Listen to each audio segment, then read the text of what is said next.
আমরা স্বচ্ছতার মাধ্যমে কাজ করতে চাই এবং জবাবদিহিতা নিশ্চিত করতে চাই।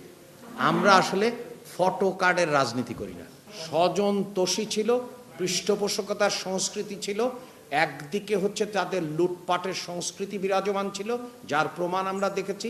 তার সাথে পতিত সরকারের ক্ষেত্রে দেখেছি যে জনগণের উপরে ঋণের বোঝা কিভাবে চাপানো যায় এবং নিজের পকেট ভারী করা যায়, তার জন্যেই পরিকল্পনাকে ব্যবহার করা হয়েছে।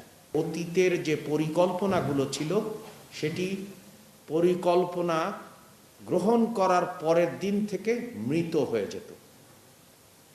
অর্থাৎ ওই পরিকল্পনায় যে কৌশলগুলো ছিল, ওই পরিকল্পনায় যে লক্ষ্যগুলো স্থির করা হয়েছিল তা কখনোই বাস্তবায়িত করা হতো না।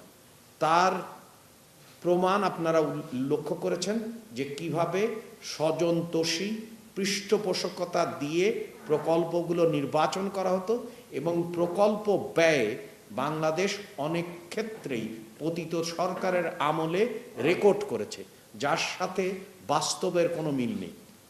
এবং বর্তমান সরকার দায়িত্ব নেওয়ার সাথে সাথে ওই প্রকল্পগুলো পর্যালোচনা করে সিদ্ধান্ত গ্রহণের দিকে যাচ্ছে। তথ্যের অবাধ প্রবাহ নিশ্চিত করা, তথ্যের যে গোজামিলের সংস্কৃতি ছিল এবং কখনোই কাউকে তথ্য দেওয়া হতো না।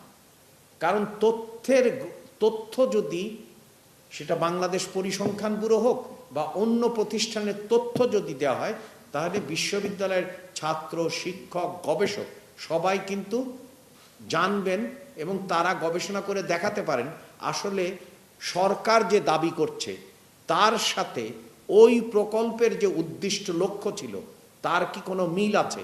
সবচেয়ে বড় কথা,